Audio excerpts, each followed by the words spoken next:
Okay, now that we've gotten kind of a grip on drawing out molecules and figuring out their shapes, we're going to take this one step further.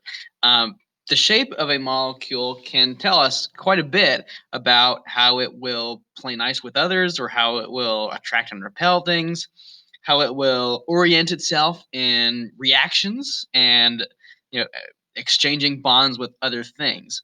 Um, so we're going to use what we've kind of had with molecular shape and VSEPR theory to figure out some new stuff. We're going to talk about polarity, okay, which can be kind of a concept in two flavors. We can either talk about the polarity of a bond polarity, or we can talk about molecular polarity for the whole molecule.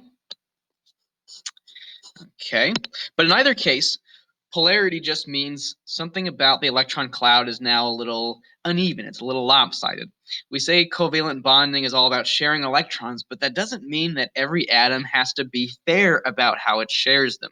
As long as both atoms get some co-ownership over those electrons, they might kind of hog the electron cloud and kind of pull it more towards them, or be more willing to let go of the electron cloud and let it drift away a little bit. Okay, we can kind of get a quick view of how likely an atom is going to kind of, or how vigorously an atom is going to hold on to its own electron cloud and pull in another, or how it's going to be willing to give up some of its electron cloud based on its electronegativity, which is something that we hit on a little bit in a past unit. So that's going to help us most in bond polarity. Basically, in bond polarity, we're looking at two atoms. I'm going to do just X and Y, okay, that are bonded together. And we're trying to see how well the electron cloud is kind of distributed between them. So if this was a nice fair sharing, then I'm going to just kind of draw my electron cloud out like this.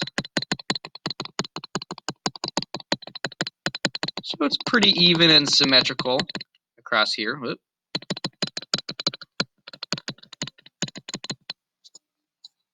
All right, where both atoms have, about the same kind of distribution of the electrons here. So this is just kind of like a not a hard boundary, but about where we'd expect the electron cloud to be. Okay, in this case, the molecule is totally neutral. No matter which angle I come at it from, everything's shared pretty evenly, so it's not going to feel positive or negative. But let's say that Y is a little bit greedy, okay, and it pulls the electrons more towards it rather than allowing it to kind of be fairly shared. So we would say Y would have a high electronegativity, okay, which means it's an electron hog. It's going to try and take as many electrons as it can for itself and kind of pull the electron cloud away. This doesn't change how we share the electrons, and it doesn't change, how things fit the octet rule. X will still have some co-ownership over the electrons that it needs from this bond, but the density of the electron cloud is kind of more pulled away from it and more hogged by Y. Okay, so we get this kind of uneven lopsided shape here.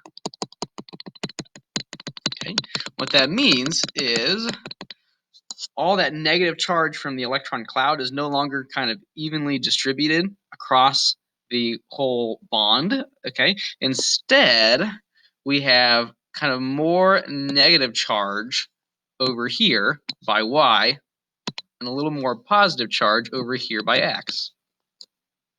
Okay, so the molecule isn't charged and the bond isn't charged, but we use this little delta Greek letter to say it's a little bit, it's kind of. We call it a partial charge. Okay, so this is what we call a polar bond. Okay, this in purple here, polar bond. Okay, and it has to do with a fairly big difference in electronegativity between the two atoms. One of them is greedier for electrons than the other, so one of them is going to pull harder on the other.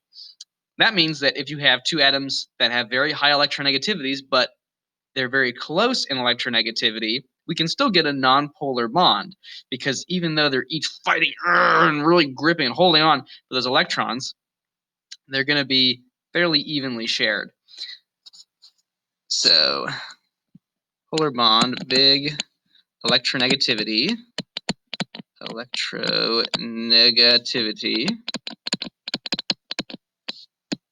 difference.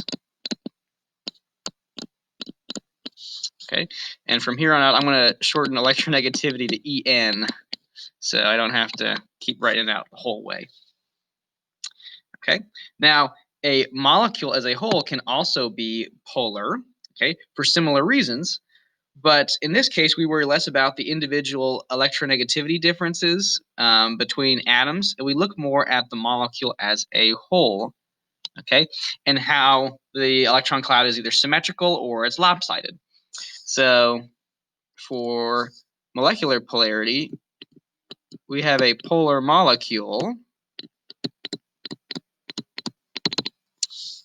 if our electron cloud is lopsided.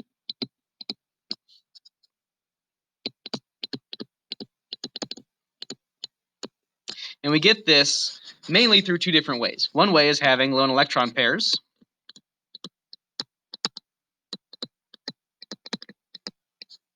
Okay, which basically means there's a spot where we could have a bonded atom to kind of, evenly fill out the electron cloud around the central atom, but we don't. There's kind of a bald spot in the electron cloud. So we have kind of a spot where things aren't shared evenly and shared kind of fairly across the whole shebang.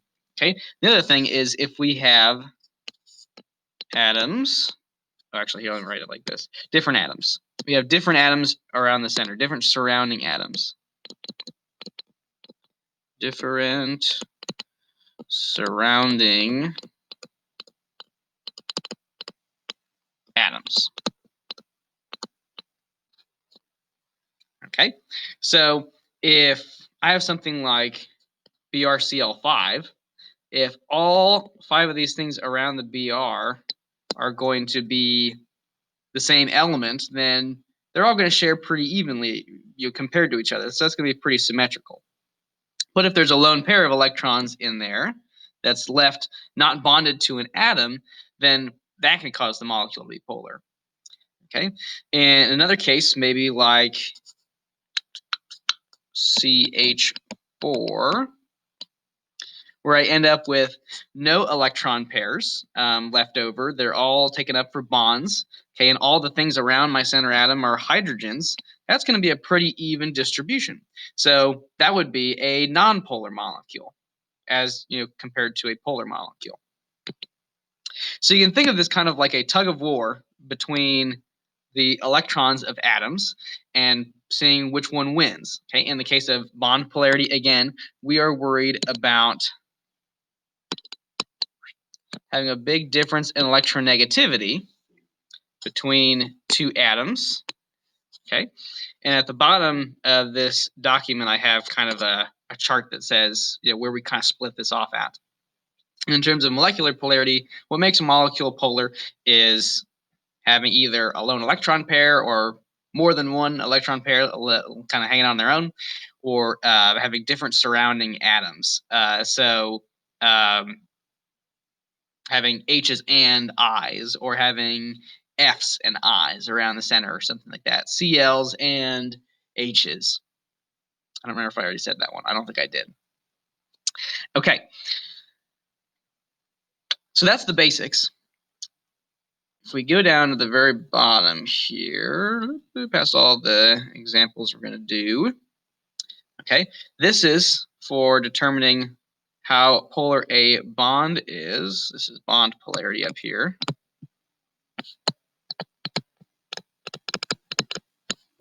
And this gives our cutoff.